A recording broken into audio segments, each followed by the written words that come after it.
Allumez la télé. La famille, ce soir nous apprenons que Kémy Séba se retire de la lutte du panafricanisme parce qu'il veut aller se concentrer sur sa carrière politique au Bénin. Car les élections présidentielles du Bénin sont prévues pour l'année 2026. Alors il a un an devant lui pour aller poser sa candidature et convaincre les Béninoises d'être les candidats, le meilleur candidat qu'ils doivent avoir. Alors, Kémy Séba, l'homme qui avait promis à toute la jeunesse africaine, l'homme qui avait promis à l'AES de soutenir les VDP pour venir renverser le président actuel de la Côte d'Ivoire, qui est le président son excellence Alassane Ouattara, qui a gagné encore pour une 4e fois. Kémy Séba qui avait décidé de venir renverser ce président. Après 24 heures, les résultats présidentiels des élections présidentielles en Côte d'Ivoire, 24 heures après, Kémy Séba annonce sa démission au sein du bureau des panafricains. Ah, c'est maintenant, les jeux deviennent intéressants. Kémy Séba, tu ne seras jamais président, même au Bénin. Sauf peut-être au Burkina, oui.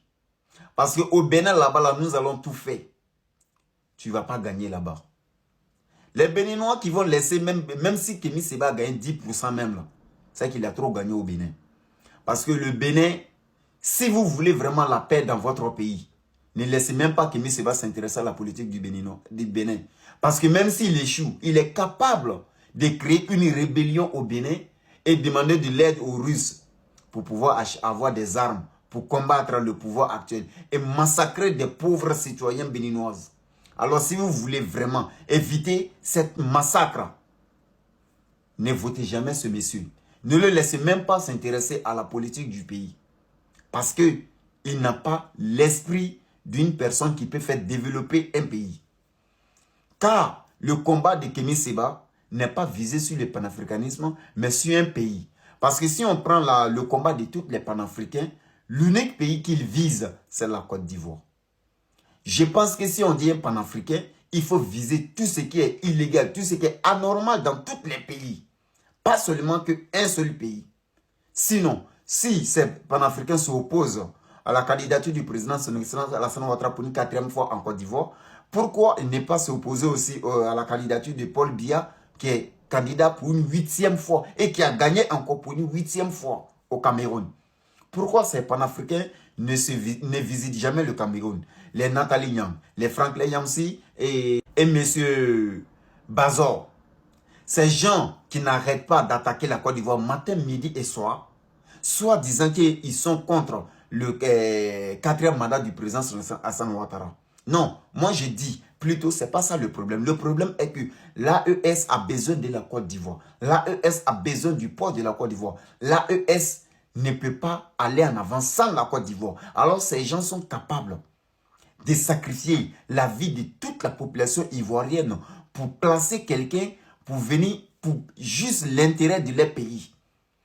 Ils espéraient faire tomber le président son excellence Alassane Ouattara et placer Soro Diom pour que Soro Diom va leur donner c'est-à-dire ce qu'ils demandent à la Côte d'Ivoire, ce qu'ils souhaitent avoir vers la Côte d'Ivoire, comme le cas, comme notre port, parce que la majorité des bateaux croisières qui pèsent des milliers de tonnes ne peut pas rentrer dans tous les ports dans l'Afrique de l'Ouest. Ce n'est pas n'importe quel port qui peut accepter, qui peut accueillir ces bateaux croisières qui transportent les armes de guerre, les blindés, les chars qui arrivent là. Donc, ils ont besoin vraiment de la Côte d'Ivoire. Ces personnes ont besoin. Et il faut soutenir quelqu'un qui peut vraiment faire renverser ce pouvoir. C'est la raison pour laquelle les Kémy Séba, ces panafricains se sont intéressés se sont associés à la Kémy Séba et l'AES pour combattre contre le président son excellence Alassane Ouattara. Sinon, remarquez, ce petit Dago qui est à Paris, ce Burkinabé ivoirien là, qui a notre passeport mais qui ne nous aime pas, qui s'est toujours opposé sur tous les côtés contre le président son excellence Alassane Ouattara. Leur combat, c'est quoi? Si on leur pose la question, pourquoi ils détestent Alassane Ouattara, ils ne sauront vous le dire. Rien. Alors aujourd'hui, Kémy Séba veut se retirer du bureau du panafricanisme et s'intéresser à la politique en espérant gagner. Mais il oublie que les Béninois sont réveillés. Ils ont vu ce qui se passe. S'il laisse un individu comme Kémy Séba, mais c'est pas bon. C'est le pays qui ira en cacahuète. Parce que s'il ne gagne pas, il va créer la rébellion. Ça, c'est sûr. Et s'il gagne, il ne pourra rien changer. Même si Kémy Seba devient président du Bénin, il ne pourra pas changer le franc CFA. C'est un défi lancé. Écrivez ça et déposez. Je préfère m'arrêter ici. C'est un comment de Saint-Franc, le général des informateurs. Tous ceux qui veulent s'informer sur la réalité et les actualités du jour passé, si chaque fois prenez vos infos. Bon entendeur, salut la famille.